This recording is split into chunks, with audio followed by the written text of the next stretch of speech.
السلام علیکم ورحمۃ اللہ وبرکاتہ۔ خوش آمدید دعا ڈریم اینڈ سٹوریز چینل پر، جہاں ہر کہانی صرف سنائی نہیں جاتی بن کے دل میں اترتی ہے۔ آج کی کہانی ایک چھوٹے سے پرندے کی ہے، لیکن کیا یہ کہانی صرف ایک طوطے کی ہے یا یہ ہم سب کا عکس ہے؟ کیا ہم بھی وہی کچھ دہرا رہے ہیں جو ہمیں سکھا دیا جاتا ہے؟ کیا ہمارے حالات، ہماری زبان اور ہماری سوچ ہماری اپنی ہے، یا ہم صرف آواز بن چکے ہیں شعور کے بغیر سوچے سمجھے بولنے کے؟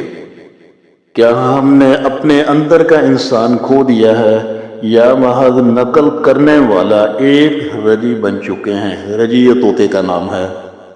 یہ کہانی آپ کو ہنسا کر چونکا دے گی، سوچنے پر مجبور کر دے گی اور شاید خاموش بھی کر دے گی۔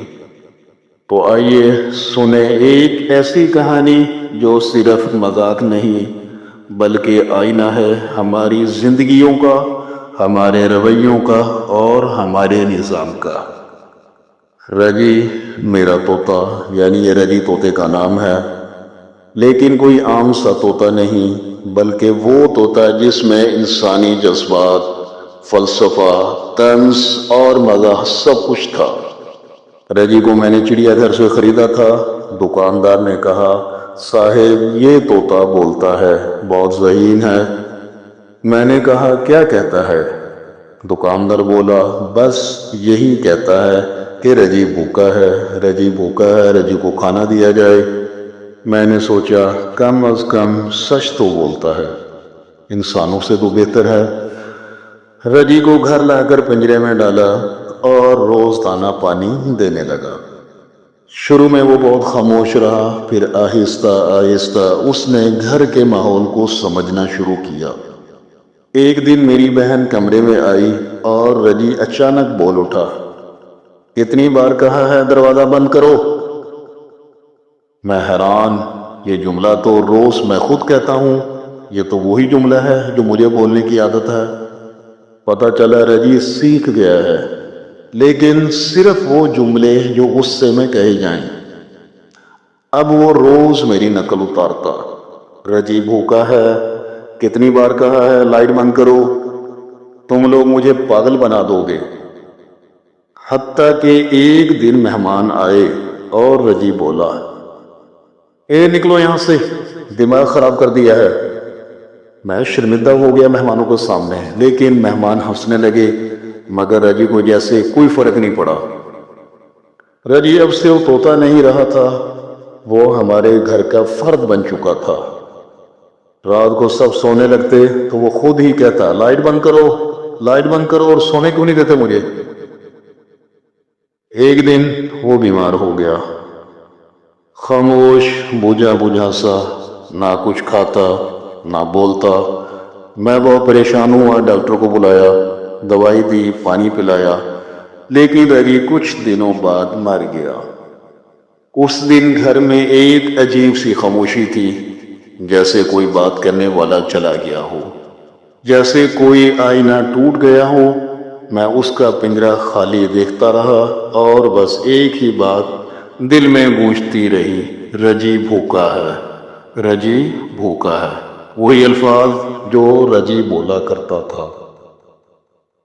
جب میں اس طوطے کی کہانی کو سوچتا ہوں جو صرف دوسروں کی آواز دہراتا ہے، تو میری آنکھوں کے سامنے ایک اور منظر آ جاتا ہے، میرے اپنے ملک کا، ملک پاکستان کا، ایک ایسا ملک جہاں ہر ادارہ، ہر نمائندہ، ہر آواز بس وہی دہرا رہی ہے جو اس سے سکھایا گیا ہے۔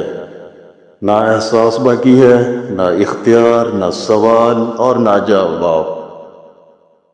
اور پھر میرا دل اس وقت لرز جاتا ہے جب میں ان غریب لوگوں کو دیکھتا ہوں جو دن رات مزدوری کر کے، خون پسینے سے کمائی کر کے ٹیکس دیتے ہیں، صرف اس لیے کہ کوئی حکمران بیرون ملک جا کر عیاشیاں کرے، کوئی افسر ایئر کنڈیشن دفتروں میں بیٹھ کر ان کے حصے کی روٹی ہضم کرے۔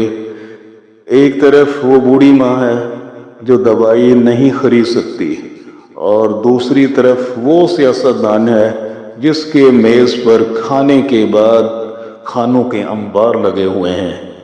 یہ تماشا دیکھ کر دل سے بس ایک ہی آہ نکلتی ہے، تو کیا عوام صرف ایک پنجرے کا طوطا ہے جو بولتا ہے، سنتا ہے، نچاتا ہے اور خاموشی سے مر جاتا ہے، یعنی اس دنیا فانی سے چلا جاتا ہے؟ یہ کہانی غریبوں کی ہے۔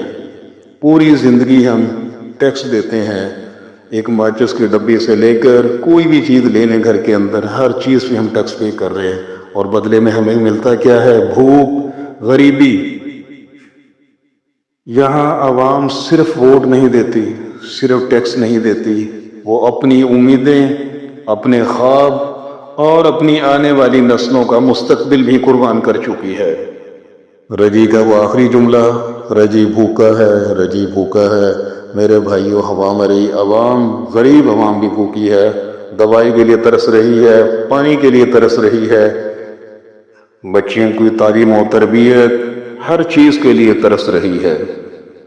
اللہ تعالیٰ سے دعا ہے کہ اللہ تعالیٰ ہمارے پیارے ملک پاکستان کی حفاظت فرمائے، اور ہم کو بھی سمجھ بوجھ دے، اور ہمیں اچھے حکمران، اچھے لیڈر عطا فرمائے۔ ہمیں ایسا دل عطا فرما جو سچائی کو پہچانے، یا اللہ ایسی زبان دے جو شائستگی کی نمائندہ ہو، یا اللہ ایسی عقل دے جو اندھی تقلید سے بچا کر حقیقت تک پہنچا دے۔ آمین یا رب العالمین۔ اگر آپ کو آج کی یہ ویڈیو پسند آئی ہے تو میرے یوٹیوب چینل کو ضرور سبسکرائب کریں تاکہ آنے والی ہر نئی ویڈیو اب تک پہنچ سکے۔ السلام علیکم ورحمۃ اللہ وبرکاتہ۔